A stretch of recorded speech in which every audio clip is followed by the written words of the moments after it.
and welcome to the Bilingual Frenchie. Today, I want to tell you how I went on a date without knowing it.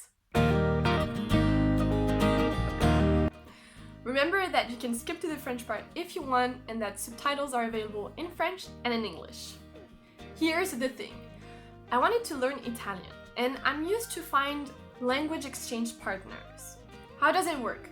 You find someone who wants to learn the language you speak, and in exchange, they teach you the language you're learning.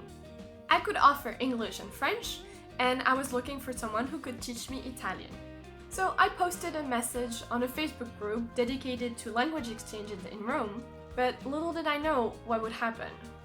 Maybe I'm naive, maybe I trust people too much, but this is what happened. I got many messages, mainly from men. Enthusiastic as I am, I started answering to all of them, almost. I thought, this is great! I'm in a new city, I don't know anybody, I'll make friends, and I'll learn Italian. But quickly, I understood that those men were not really interested in a language exchange. I like to meet people pretty quickly to have a real conversation. So I messaged this guy a little bit, and then we decided to go for a walk. It wasn't great. First of all, a walk for a language exchange is not good because we're in the city, so much noise, very difficult to understand each other. And then this guy tells me that he prefers to practice his English with girls than with guys because apparently guys aren't patient enough. Yeah, sure, that's why. You can imagine that I never saw this guy again. This weird encounter didn't discourage me. I wanted to learn Italian, so I started messaging with this other guy, and he tells me that he knows the best place in Rome where he can eat a carbonara. I'm curious, I'm a tourist. Of course I want to eat carbonara, and the best one. So let's have lunch and speak a little bit in French and a little bit in Italian. Little did I know that he saw this meetup a little bit differently. I should have seen it coming when he told me that he booked a table at a restaurant. Let's pause here for a second. Usually, a language exchange happens over coffee. You speak 30 minutes in French and then 30 minutes in Italian. But this guy booked a restaurant for lunch, for a language exchange. I was just happy to eat carbonara and speak Italian. So we meet up and we speak a little bit of French and a little bit of Italian and a lot of English. Another thing I should have noticed. I had a good time, but when I got home, I started realizing that I had actually gone on a date with a guy without knowing it.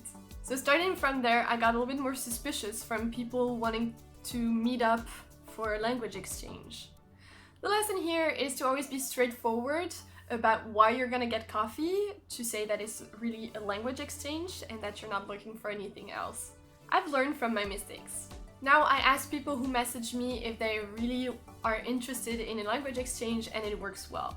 Fortunately, I found a guy and a girl with whom I can really practice my Italian and it's been great so far.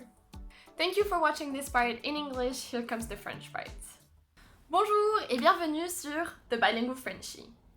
Aujourd'hui, je vais vous raconter comment je me suis retrouvée à avoir un rendez-vous romantique sans m'en rendre compte. N'oubliez pas que vous pouvez mettre les sous-titres en français ou en anglais. Alors, je voulais améliorer mon italien et j'ai l'habitude de trouver des partenaires pour des échanges de langue. Comment ça marche ? Tu trouves quelqu'un qui veut apprendre la langue que tu parles et en échange, il t'enseigne la langue que tu apprends. Dans mon cas, je pouvais offrir l'anglais et le français en échange de l'italien. Donc, j'ai posté un message sur un groupe Facebook dédié aux échanges de langue à Rome, mais je n'avais pas idée de ce qui allait se passer. Peut-être que je suis trop naïve, peut-être que je fais trop confiance aux gens, je ne sais pas. Mais voilà ce qui s'est passé. J'ai reçu beaucoup de messages, la plupart des messages envoyés par des hommes. J'avais envie d'apprendre l'italien et je me disais « C'est super, je suis dans une nouvelle ville où je connais personne, je vais pouvoir rencontrer des gens et pratiquer mon italien. » Donc je commence à répondre un peu à tout le monde.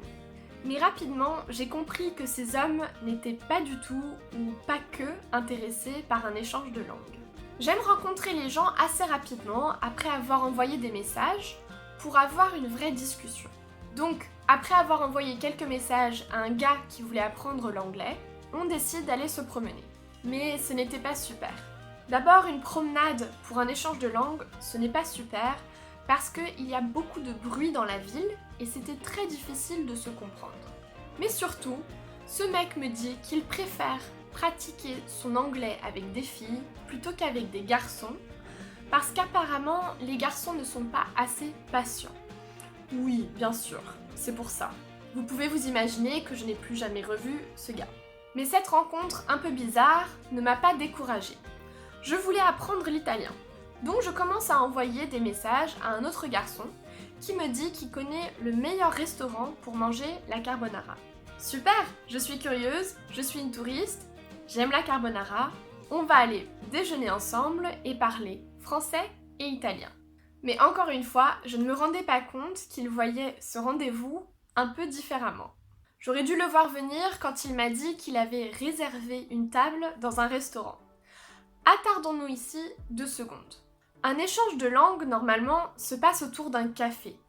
On prend un café ensemble et on parle 30 minutes en français et 30 minutes en italien.